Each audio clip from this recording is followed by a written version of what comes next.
Closing the Loop, Episode 2, When the Dream Died.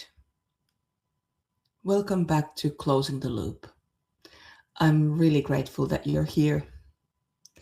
Before we begin today's conversation, I just want to say something briefly because this episode will move again into deeper emotional territory than maybe some of the future episodes will. And while it seems that way right now, this podcast is not always going to be like a massive emotional excavation site. Some weeks will simply be updates from horses and training reflections and nervous system observations and,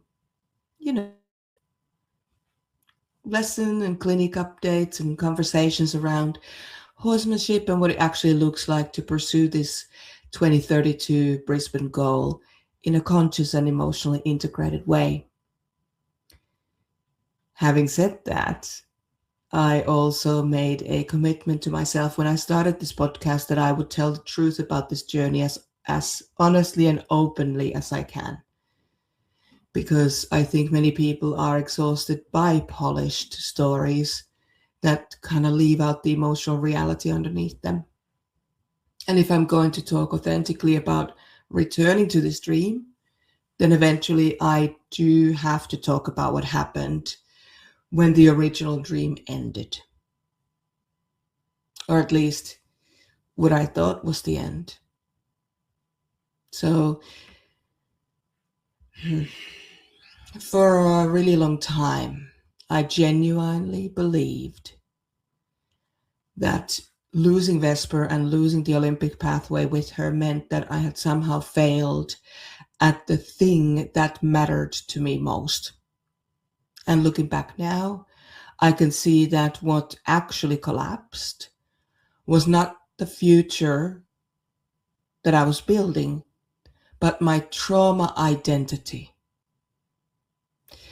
But at the time, I couldn't separate those two things.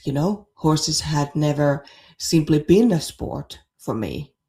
They'd become intertwined with meaning, things like safety and belonging and self-worth in a way that went far deeper than just performance, just competing. And I think part of that intensity came from the fact that I wasn't ready to. I got into horses for a very personal reason. And when I was competing, I wasn't only grieving a lost dream as an adult woman, but I was carrying so much unresolved childhood wounding that I had not fully yet understood or, never mind dealt with.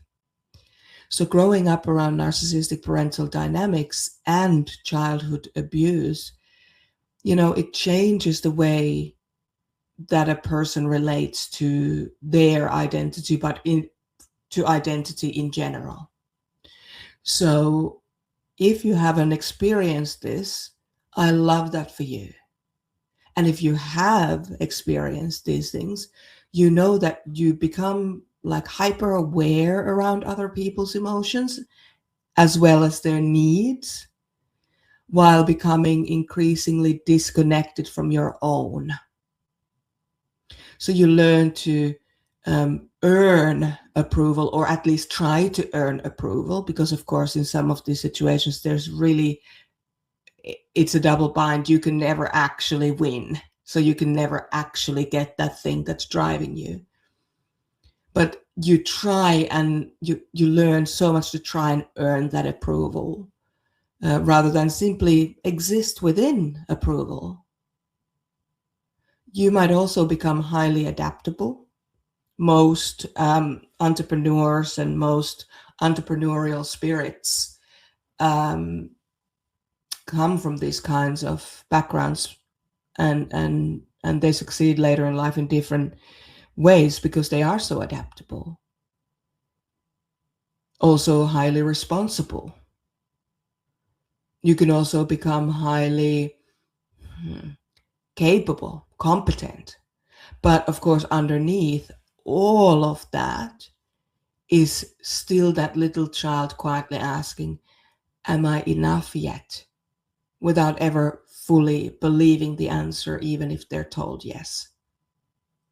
So horses became that one place where I didn't feel emotionally unsafe or invisible or psychologically trapped.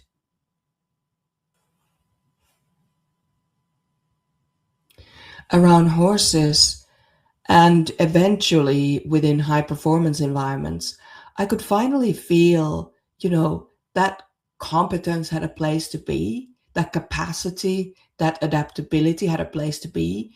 And I even felt valued and significant because of those things. So when Vesper was injured and the future I had attached so much meaning to suddenly disappeared, it didn't merely feel disappointing. Like sometimes things happen and we feel, I'm disappointed that didn't go as I wanted it to go. It activated something much older and much deeper within me to my core. It felt like confirmation of every unconscious fear that I had carried since the childhood, about my being a failure, how unworthy I was, and of course, subsequently then losing the thing that I felt had made me lovable and valuable, the competence that people had started to see in me and the adaptability.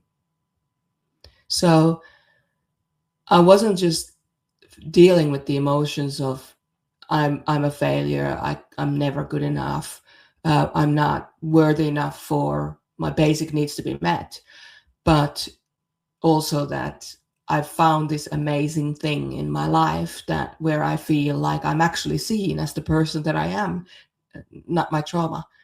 And then the fear of losing that, the trigger, it was like an incapacity to breathe, thinking that I was going to lose who I felt that I was. So what's interesting now is I can see that Vesper handled that whole entire thing far more gracefully than I did. She adapted and she healed from her physical injuries, even though they were career ending, so what? She became pain free and she moved on to different chapters of her life, first to breeding and then to retirement without carrying any of that emotional burden that I was carrying. I'm not saying she didn't hold some cellular memory in her own body. I'm not saying that at all. But she wasn't carrying the psycho-emotional childhood trauma that I was carrying. She wasn't carrying my burden. And she was able to adapt into these new roles far better than I was. Because horses, even though they might have some cellular memory and trauma memory that they carry in themselves, they still don't like sit around catastrophizing about, the future or necessarily building identity structures around career trajectories the way that humans do. I mean, of course, they can have fears like, oh, I'm afraid to jump again because I had pain, or I'm afraid to I'm afraid to go into the trailer because the trailer fell over once when I was in it. Of course, there are those kinds of things, but they don't sit around catastrophizing and future pacing that these things are going to happen again and when are they going to happen. They might show up in moments, but they don't future project into it. They don't do timeline where they're saying, hey, oh my God, this is going to happen again. I know this is going to happen again. So unlike me, Vesper did not wake up every morning grieving the dream. That was my projection, my attachment, my devastation, and my inability to at the time to separate disappointment from personal worth. You see, if you've never experienced the kind of abuse that some of us have, as I said before, I love that for you. I love that for you with all of my heart. And then on the other hand, when you have, you become unable to separate basic human feelings and emotions like disappointment from your personal worth. Like, what am I worth? Well, if I get disappointed, that must mean I am worth nothing. That's the trajectory of the thought.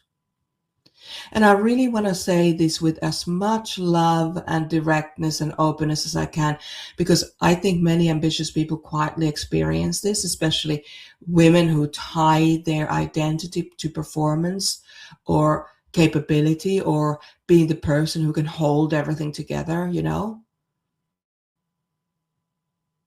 We deserve to separate our emotions from our personal worth. It's okay to feel one thing and then that not mean something else about you. So when my dream fell apart back then, my childhood trauma immediately made the entire thing about my inadequacy. See how many my words, I words there were in that. It's like that already tells you, that level of self-referencing will already tell you that I was not well. I became consumed with guilt, responsibility over I actually had no control over. I replayed everything obsessively, trying to find the moment where I could have prevented it, done something, changed it somehow, or controlled it, or somehow redeem everything if I just suffered enough. Maybe it could be redeemed somehow. Maybe if I blamed myself enough, it would change. And I couldn't see that back then. And I also couldn't see that I was responding from a very old emotional pattern that actually had nothing to do with horses and everything to do with a nervous system that had learned very, very early in life to over-assume responsibility for pain and chaos and disappointment around me. I had a really deep and interesting session with a student yesterday where they're at a crossroads about selling a horse. So they took on a horse that was lethargic, lying down a lot, and had a lot of, let's just say that the horse was very dissociated from life because of pain. There was a lot of physical pain.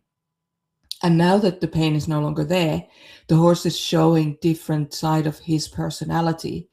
And the student is wondering if that personality is actually suitable for her and what she wants to do with her horsemanship journey.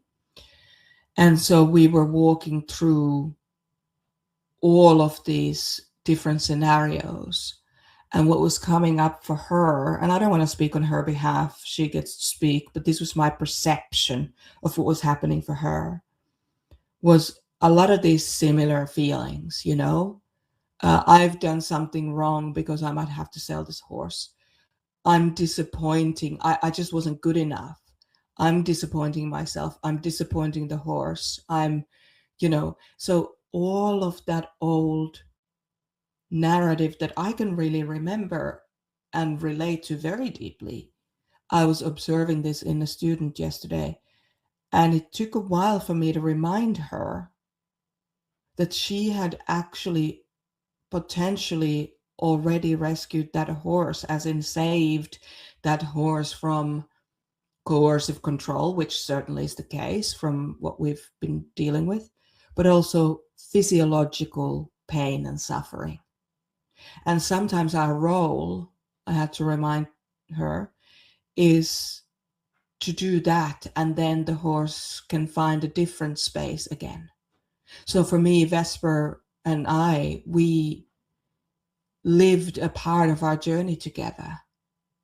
And then she went on to do other things. So in case you're feeling any of these emotions and they're coming up for me, please know you're not alone. Please know you're not alone. You're not the only person who overassumes responsibility for, some pain that our horses might be, or people around us might be feeling, or chaos or disappointment. When people have emotions around us, it's not always our responsibility. So knowing when we need to separate feelings, emotions from our identity is a very, very lesson well learned for me, but a great tool to have in life. But at the time, I didn't have language for any of this, Now I have this language around trauma responses and nervous system regulation and emotional projection. I just knew that what I felt was devastated and ashamed and untethered from myself, because I thought that the Olympic dream was who I was. So instead of slowing down and actually grieving properly, I did what many highly functional traumatized people do. I started trying to rescue everyone and everything around me. I threw myself into helping others. Obviously, I was overextending myself emotionally, taking responsibility for other people's emotions and trying to fix it. Taking responsibility for situations that were not mine to carry, and then trying to kind of not only carry that, but carry my own stuff. I was trying to regain my sense of control by fixing things externally rather than sitting with what was happening inside myself, with my inner family, with my inner children. Who was my adult self? Who was my inner parent? Who were my inner children in all of this? It's really humbling to look back on that now, because at the time I genuinely believed that I was being compassionate and helpful, but actually underneath a lot of that type of behavior is unresolved helplessness and the urge to control the uncontrollable. So I was trying to outrun powerlessness. And I was trying to redeem myself emotionally by becoming indispensable to other people. Horses have such an extraordinary way of exposing these things because they don't respond to our stories about ourselves. Vesper had no idea about all these stories. They respond to what's actually happening inside us. And they mirror that tension underneath that performance, the fear underneath the control, the out of controlness, and of course the dysregulation and incongruence that is underneath that image that we're trying to project outwardly. And eventually then life forced me to confront the reality that supporting others and rescuing them are not the same thing. Again, I had bunched those things together. I'd also bunched these things together: love and control. Love's not the same thing as control. And I was also thinking that empathy can't live with boundaries, but empathy without boundaries then becomes distortion of the dynamic. So those were really difficult lessons for me because my entire identity had been built around proving my worth, through competing and so on, but also through helping and striving and fixing and enduring. Just keep going.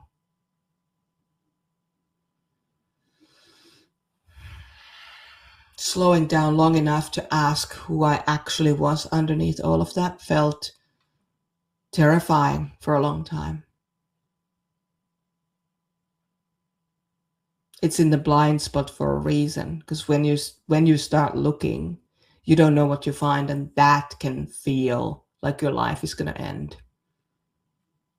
But somewhere underneath that collapse of the original dream, then another journey began. And it was very quiet, like that. I remember how it felt. It actually felt quiet, like no sound to me. And it didn't immediately start, and it certainly didn't start gracefully, as we know. But really slowly, I started opening the door into who I was underneath all of that. And I began a decade and a half of reflection and healing. I looked at my mistakes and how my nervous system works, and I learned much more about horses and horsemanship and other relationships and personal integration. I even started the Sumilof Academy of Human Integration, where I host most of my courses. And I began becoming really curious about the kind of the deeper layer underneath human behavior and horsemanship and those relationships. And I started asking different questions, things that I would have never thought about before. Questions like, why do some riders become reactive under pressure while others just shut down emotionally? Why do horses mirror anxiety so honestly? And why do humans struggle so much with emotional congruence? Why do we struggle with it? Because we weren't taught the skills of regulation. Think about this. Why do some people appear externally successful and internally they feel fragmented and exhausted? And I'm not against money, but hoarding wealth is such a perfect example of this. Like, what is enough? Why do you have to keep accumulating something in order to feel safe? And that includes horses. Some of us start collecting horses when we feel unsafe. So we have to ask ourselves, why do we feel more emotionally safe with horses or with more horses than we ever did with maybe humans or other relationships? And perhaps the most confronting question of all of this for me was, who am I underneath achievement? If I stopped achieving for the sake of that, who am I? Because if I remove the titles and the goals and the future plans and all the external validation, what's actually left? Who is that kernel of a person? And that question changed my life far more than losing Vesper's career and dream ever did. And I can very openly say now that the detour for 15 years plus, it wasn't actually a detour, it was preparation. And I know this may sound poetic and all of that, but if you look back at this journey and you think that nothing's wrong, everything happened for a reason, then you can see a woman that was pursuing that dream and now pursuing Brisbane 2032. They're not the same woman. Back then, that woman was almost entirely driven by ambition and willpower and determination, and a very deep unconscious need to prove something, not only to the world, but to herself. Prove that she was worthy. And today's journey, it feels profoundly different. Of course, I still care deeply about performance and excellence and becoming the best rider and horsewoman I can possibly be. But I no longer want success at the expense of myself, my horses, or my nervous system. I no longer believe that achievement is worth emotional disconnection.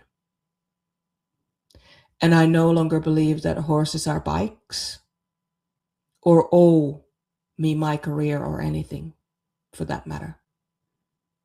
Only if they enjoy the work, they're joining me on this journey. And I do believe that horses feel that difference energetically. I believe that horses, they always know if we're pursuing something from alignment or from some kind of a compensation.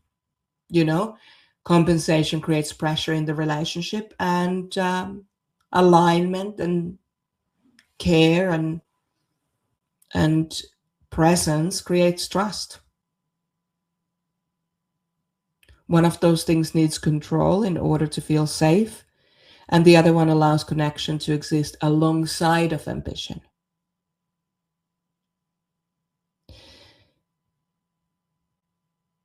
So many people treat their horses like vehicles for identity, and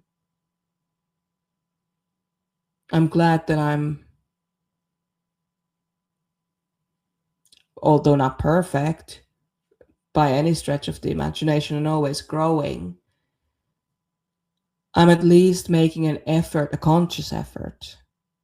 When I say at least for myself, this is no comparison to other people, but for myself, at least now, I'm recognizing horses as emotionally intelligent partners sharing this journey with me. So returning to this dream now, later in life, with the maturity and the emotional awareness I didn't have back then, it's been an incredibly confronting journey. Because it asks me to meet every single younger version of myself without a filter. You know, the ambitious rider, the devastated woman who walked away from the dream, the part of me that felt like a failure, you know?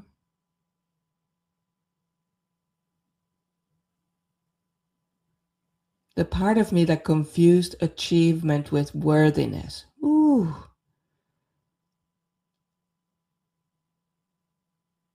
The part of me that thought that I would not actually never die. So, of course, all of those parts still exist somewhere within me, but they're no longer running my entire system and life the way that they once did.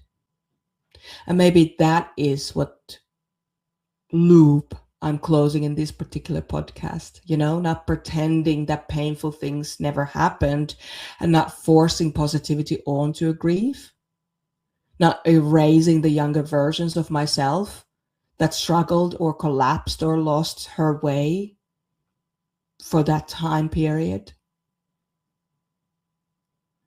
But learning how to integrate all of it into something wiser, definitely softer. I'd say also stronger and more open. Because a lot of people, they don't talk about these things. You know, I think so many people quietly believe that if they fall apart emotionally, they've somehow failed at life, and they hold on to this pressure inside of them, and their horse knows it's there, but they can't admit it. You see, I don't actually believe that falling apart emotionally is the worst thing that can happen. I've certainly done it many times. Collapse is not failure.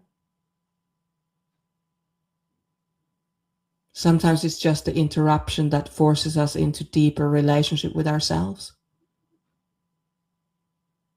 Like with this wonderful, wonderful student that is wondering whether she should keep or sell her horse.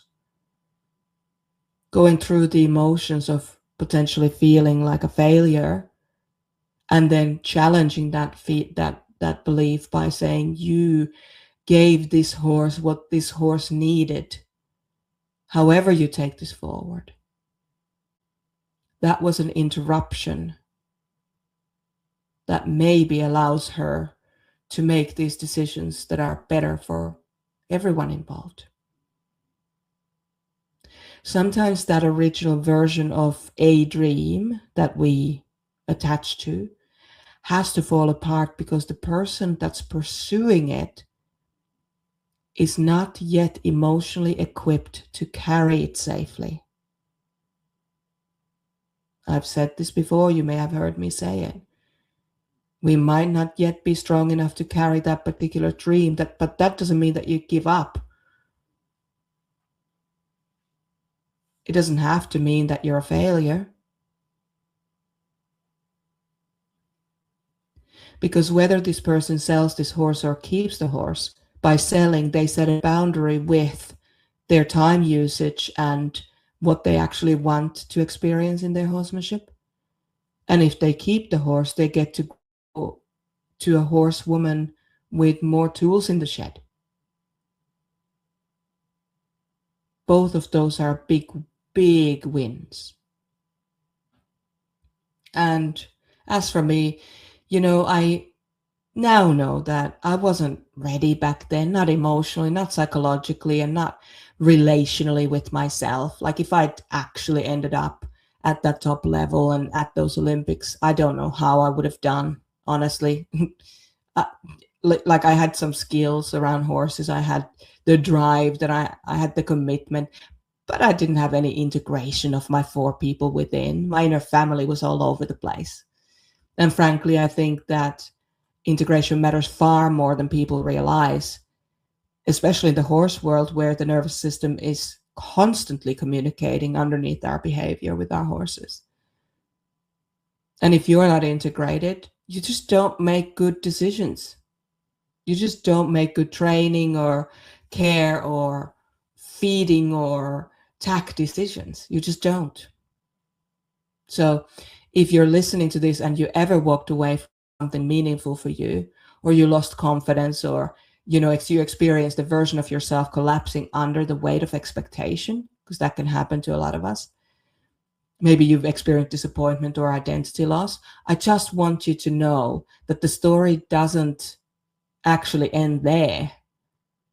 Sometimes the dream doesn't die. And sometimes the person pursuing it simply needs time to become whole enough to carry it differently. And before we finish today, I want to leave you with something to reflect on this week, because I think that self-awareness comes from much, it takes us further. It's far more powerful than just the thought when we begin applying it honestly to our lives, instead of just listening passively to someone else's story. I mean, this is my story, and I can't imagine that your story isn't at least as interesting as mine. So I'd love to know more about that. And I'd love to ask you this question, what part of your identity have you built around achievement and performance and usefulness and external validation? And I'd also love, if you don't want to share this, that's of course fine. Of course. You can just do this in the privacy of your own mind. But more important question is, who are you underneath all of those things?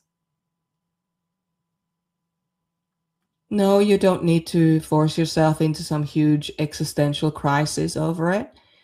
This is not about tearing yourself apart. It's simply about becoming quietly curious. You know, if we met by chance in nature somewhere and I asked you quietly, who are you? What would you say? Remember that many of us, especially those who grew up around instability and criticism and emotional unpredictability and certainly narcissistic dynamics, we quietly learn to build identities around proving our worth rather than simply inhabiting our worth. We become the helper, the achiever, the resilient one, the capable one, the caretaker, the perfectionist, the strong one who has never permission to fall apart. But eventually, life tends to interrupt those identities somehow. And while that can feel devastating, it can also become the beginning of a more authentic relationship with ourselves. And if horses have taught me anything, it's that they don't care about the titles or the achievements or the image that we're trying to project outwardly. They respond to what's real, what's integrated, what helps their nervous systems stay regulated.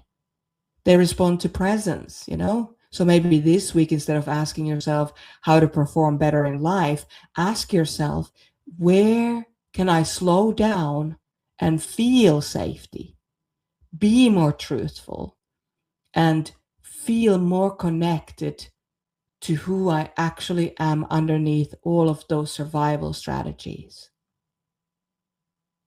and see what magic comes out of it. Thank you for being here with me today and for allowing me to share this part of my story. And in the next episode, I want to excavate even deeper. I want to talk a little bit about why horses became safe spaces. Well, certainly a safe space for me, but why they become such a safe space for broken humans. Because I truly believe that many of us found something in horses long before we had the language to recognize what we were actually seeking. So until then, look after yourself. Take care of yourself. Take care of your horses. And I'll talk to you soon.